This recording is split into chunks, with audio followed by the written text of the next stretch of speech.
news and talk of San Antonio. News Talk 550. KTSA. The news starts now.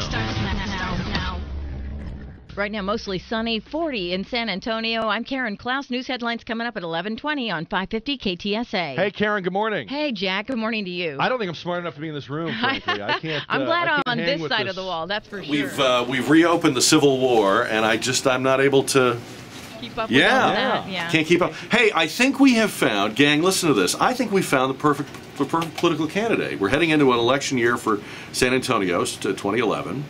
And have you heard about this guy that wants to run for city council in District 2? He wants to run against Ivy Taylor, who's in her first term, in District 2. Curtis Tank Hartfield. All right, Tank. Is his name. Tank.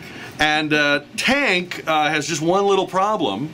In 1995, he was convicted of check forging, which is a felony. And under state law, if you have a felony conviction, you're not supposed to be able to run for city council. Karen, that is so unfair. He says he's not hiding anything. He says, I'm open about it. Ain't nobody perfect. And that's a quote, which that also to me is that's a slogan, right? Ain't nobody perfect. Ain't nobody perfect. That's on the bumper sticker. Look, isn't it time to have city council members that have already committed the crime before they get on city council? Isn't it time? Absolutely. Let's get them pre-convicted. That way we don't have to worry so much, Elaine, once they get Let's in. call Nico LaHood and ask him. Let's check with District Attorney Nico LaHood about the legalities of this. I like this idea. I like the idea of rehabilitation. So I believe in rehabilitation. So if somebody is legitimately been rehabilitated, can get a pardon for a felony, I mean, why shouldn't he? And Doug, you're a cynic. You suspect corruption at all levels. Absolutely. Isn't it refreshing to already know about it? Well, listen, let's bring back Benny Uresti. The problem is he can't keep his pants on. No, I don't want to go that far. But you know, it's just itty bitty check forging. It's not like people in government ever write checks that they can't. Oh wait, never mind. I guess they do actually. And you want to give them guns? I'll tell you what.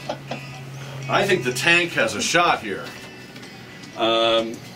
He says, my past cannot dictate my future. Ain't nobody perfect. That was then, but this is now. This guy's a cliche carnival. He finished his parole. I mean, that's admirable, right? He didn't try to run while on parole. I don't think we want people on city council that are still wearing a bracelet around their ankle, you know. But I mean, parole is through. Wouldn't it be good to have a few people in government, you know, sort of? It takes a thief to catch a thief kind of thing. Maybe the other side of the exactly. Once again, I am stunned, right? Because you strike me as the sort of person who would believe if you served your time, you're supposed to get a clean slate, right? You get to start over again once you've served the time for your crime. Whatever punishment we gave you. Clearly, we don't think we give enough punishment, right? Because we expect people to still walk sometimes around we do, sometimes we with don't. that. Yeah. So if we gave him the right punishment and he served his time, I don't see what the issue is, right? He gets a new chance to prove himself again. Maybe with his ability. Isn't that what I'm saying? Yeah, that's not what I hear you saying. What do you hear me saying? What I hear you saying is, what is this guy doing running? Come on. No, when did I say that? In your tone. Oh, my tone. Jack, there's a silver lining here because if we come up to a deficit, this is the perfect guy to have in there. He can just write a check. You know, look, you talk about the Nico LaHood thing. You're picking the low-hanging you know, everybody I talked to said, yes, second chances, that's right, you've paid your dues. And then he loses to a district attorney who, I mean, the ethical clouds, you can't even see this woman for what's going on around her. Had it been another year, that might have come out differently. I don't know. Maybe you're right. But I mean, I do think there is kind of a double standard because most people will say what you're saying, Elaine, which is we believe in second chances. In fact, if you look at our sort of celebrity-obsessed culture, there's nothing we enjoy more as a country, it seems to me, than watching people fall and get up and fall. And but I mean, I don't know. It does seem like if you've been forging checks, you probably have a lot to explain. There's some splaining that needs to go on here. And while Jackson, and I wouldn't make it against the law. You know what though? I would not make it against the law. I think that's a very fussy law that says if you've got to convict, let the voters decide. Either on a felony. I have to say good morning to fourth period English. They're sitting there listening to me for 5 minutes now. So I find that learn disturbing your lesson, children. on many levels that they're listening to this show. I find that very disturbing. That's the office you want to run for in the future, and don't mess it up now. Next time, warn me. Ms. Wolff here, warn me. children. Yeah, warn me. Well, who knows what I might have said? I didn't know they had the radio on in I classroom. forgot. I didn't know what time it was. I was having such a great time talking politics. Next time I know, we will quickly shift to a very wholesome, sort of that was wholesome enough age-appropriate. because we preach all the time, and this is a valuable lesson. I'm always telling kids, you never know what you do now comes back to haunt you 20 years later. And to them, 20 years, they can't conceive that. But, when I tell them when I was under investigation for the FBI and they went back when I was 29 years old to interview my 5th grade teacher, they kind of got my attention for things that I do now that could affect me in the future. So just like Tank wanting to run for city council, he needed to be thinking that through when he was choosing to make bad decisions about what he might do 10 years later. It doesn't say a lot about city council as an institution that people look at it and go, I've got a felony, I can do this. It doesn't say a lot that we pay him, $20 a meeting. So that's true. That's true. We know he's not in it for the money. Look, speaking of what you were talking about, though, Cathy, I've thought about this a lot with, obviously the explosion of social networking. People really don't seem to understand the implications of things like tweeting and putting stuff on Facebook.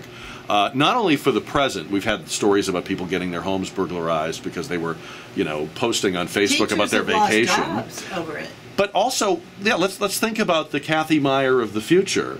They won't only be going back to your grade school teachers. They'll be looking at all your tweets and all your Facebook posts and all your pictures. Down in the valley, actually, a prosecutor's office is going to start using Facebook when they're looking at potential jurors. So they've got iPads now, and they're going to sit there and check your Facebook page when they're trying to decide whether or not.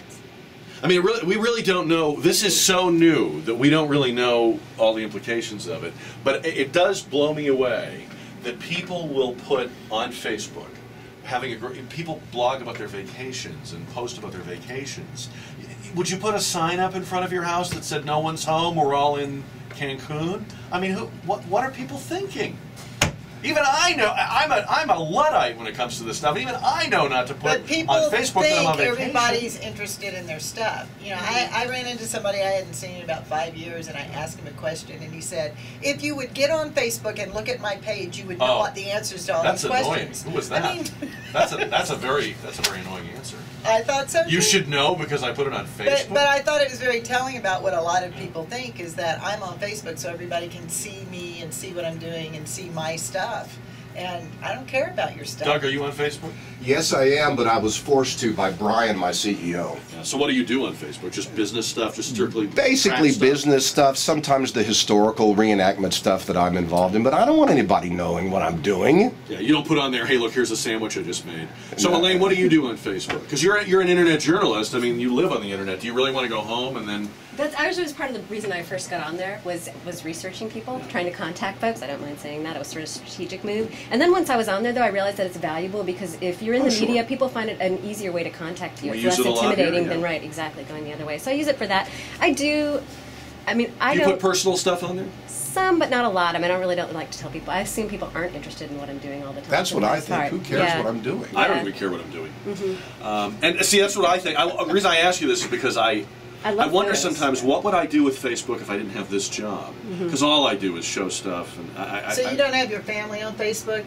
No, and I wouldn't. But I don't know I don't know what I would do with it. I can't believe I would put something on there like, oh, I'm making a sandwich, or here's here's the wine I'm drinking right now. Who cares? I think though there is some legitimacy that families that are spread out across the United States and want the family members to see the kids and put the kids on, and I don't think that a lot of people. Isn't that what email is for?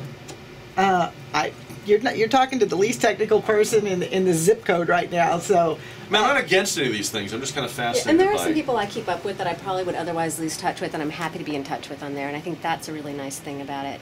But it's just like people have different levels of friendship. Some people are into different type. Some people have tons of friends and are incredibly social people. Some people keep a really tight network, and Facebook is like that too. There's folks who I assume are getting a lot out of posting photos from every single one of their meals. All right. Hi, sweetie. I'm going to warn you now. I'm going to bring up something. We're not going to debate it. I have a specific question. So we're not going to debate, and it's not the Civil War, Doug. Rats. We're not going to debate health care reform. We're not going to debate. We don't have time. all right, boys and girls? But what I do want to ask you is, we now have Congress opening up this, should we repeal, can we repeal Obamacare. Is there any value in the opponents of Obamacare staging these repeal votes, which ultimately all lead to some dead end? I mean, nobody disagrees with that, right? That at some point this goes as far as it can go, whether it stops in the Senate or it stops at the president's desk, if it even got that far. It doesn't go anywhere, right? The repeal doesn't go anywhere. Is there any value in having these repeal votes and having reopening this debate? I think there is some value in the sense that people have to take a stand and that the electorate gets to know who stands where. I think that's important. Does it possibly send a mixed message, though, to the voters, in the sense that I feel as if a lot of people elected these Tea Party candidates and gave them a mission that cannot possibly be accomplished? Congress cannot dismantle Obamacare.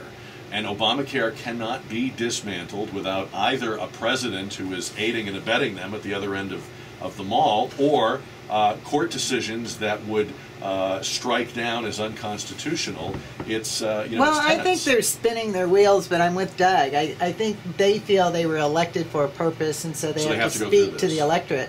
Does it confuse the voters, though, when they find out, hey, I thought it was important to get out and vote for Joe Smith, but actually Joe Smith can't do that thing that I voted for? Well, so few people are voting. I'm getting frustrated with the voters. See, to me, if you're an opponent of Obamacare, your hope is with these court cases. That's you have half the states suing the federal government, which in my lifetime, I never remember that. That's very telling. You have real constitutional questions about whether this can even be done. Those have to be resolved, or Obamacare will just be the first of many such pieces of legislation. We've got to get clarity about what the limits are on federal government versus the powers of the states. I think that's where this battle really is, and I just don't think Congress is going to be able to do anything meaningful about it. I think it's good to revisit the conversation about what are the components of this bill and really what are the specific things supposed to do and who will it affect. And I think Congress and the White House, everybody's having to have that conversation again. The media's having to have that conversation again. So I do think people could come out of it with a better understanding of what the bill itself is and therefore how they actually feel about it. So I think I heard today only 18% really favor a wholesale repeal of the entire thing. So, speaking of Washington, let's talk about this other thing that's been going on this week. Hu Jintao, the president of China, comes for a state visit, has that news conference, which, by the way, was a bizarro news conference with the whole thing with the translator. Like Mad Magazine. It really was. It was very strange. Saturday Night Live didn't have to write this week. Yeah, it was funnier than the Saturday Night Live skit will be. I don't know about you, but I actually thought the best moment of that whole visit was seeing reporters, and I want to recognize them, Ben Feller of the Associated Press, and then Hans Nichols of Bloomberg Business News, who actually asked, although he didn't answer them, hard, specific, probing questions about China's human rights record and how that should relate to our allying with them or engaging with them or what have you. It's first of all, it's rare that I would be saying this, but I think it was a fine hour for the media. I think this is what reporters are supposed to do. I would like to know why they don't ask these questions more often of our own elected officials. It would be nice, but it was interesting to me that the only time Hu Jintao looked really uncomfortable or really seemed to have to deal with something meaningful was when reporters asked him these questions, which he did not answer. You know, this thing with Red China is so vexing because Red China, Doug, that's so vitriolic. I know, but they really are our arch enemy. They truly are. And if you look at, they could be doing so many things to help us either in North Korea or with Iran's nuclear program, but they choose not to. But there's one thing that's on the horizon that is so underreported, and that's a meeting that took place within the last couple of months with the Red Chinese, the Russians, the French, a few other countries. They are moving rapidly in a direction trying to remove the U.S. dollar as the exchange currency for the world. Right. And if that happens, that one thing will make the 2008 meltdown look like a picnic, right, if that happens. Okay. And that really concerns me more than human rights, more than the trade imbalance, more than anything else. And this is something that is so underreported. The media has not even begun to take a look at it. You know, and I have a lot of friends that, certainly not me, but they're involved in the stock market and investments, and they're talking about that very thing. And they're looking at, where do I...